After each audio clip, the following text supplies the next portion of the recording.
Hey everybody, I hope you're well on a beautiful day in which I'm looking out from my car once again at a lot of fallen leaves on the road. So fall is around the corner. It was Constitution Day this week on September 17th, which is also happens to be my anniversary, my 31st anniversary with my wonderful husband. And so we spent the weekend in Vermont hiking and biking and catching up on some stuff that we haven't been able to do in other parts of the summer, which was nice.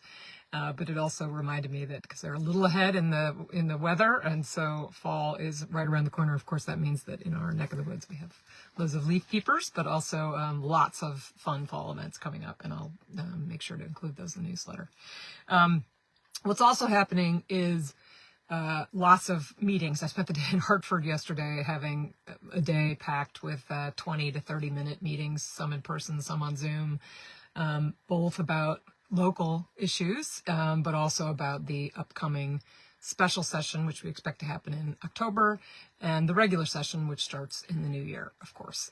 But there are people thinking about those things ahead of time. Some things take some introductory work to get actually moving. They're quite complicated, and others just, need to air issues. And it is always important to have lots of meetings with lots of sides. There is never really an issue that has two sides to it. Issues have more than two sides. And if you can break them down and actually talk to and listen to the people who are advocating for all sides, you learn a lot from everybody. And I had a lot of those yesterday, and I did, in fact, learn a lot. And one of the things that had me thinking about is, so Connecticut in particular is a part-time legislature, which is sort of hard to fathom sometimes. Doesn't feel very part-time, particularly coming from our neck of the woods.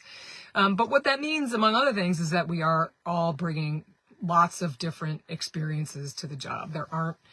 Most people in the legislature either currently do or previously did other things in their lives unrelated to politics. There are some people who've been doing politics since the very beginning, but they're the minority. And so we do all bring all of our accomplishments and experiences to the work we do. And that includes, for me, certainly, my law degree and my educational experience, but also, the fact that I've raised 3 kids and I've been married for 31 years. You learn a lot by that. And those experiences are just as relevant as many of the others. And I think about that a lot, and through those lenses, as we sort of break things up into many pieces, bring all the lenses of your life to this experience, because they're all really important. And because of my prior law enforcement experience, in particular, as a federal prosecutor, my current role as finance chair, I chaired the Public Safety Committee, and certainly in my earlier job as a federal prosecutor led to my being asked to take on that job because I had experience in that area.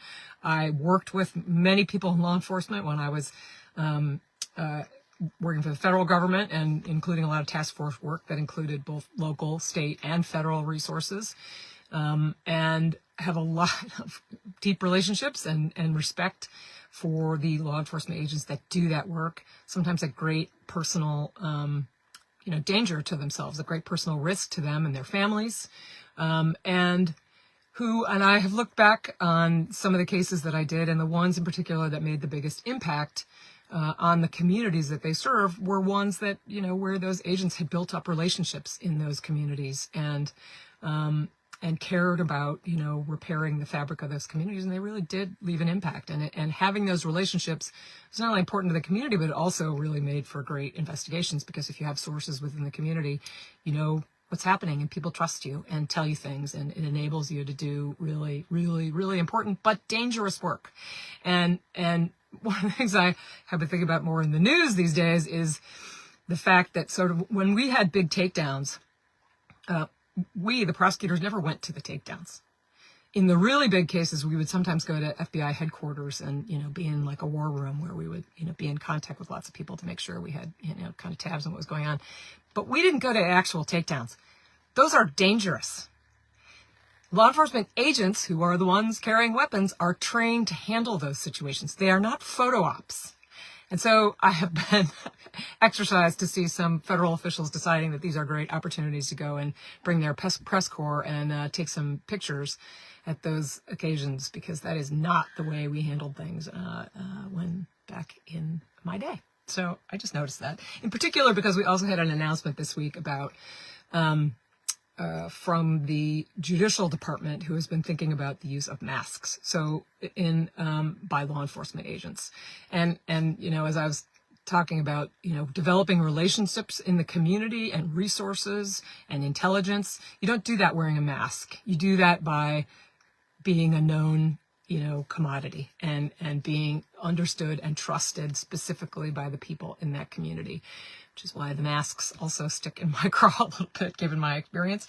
And the Judicial Department just announced this week that they are in courthouses. There will be law enforcement may not wear masks and hide their identity. They have to identify themselves and again, not wear a mask.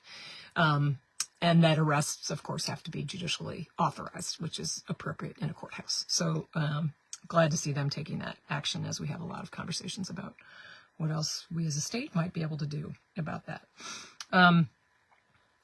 There are many, many, many upcoming events, including all these meetings, but also fall-related events.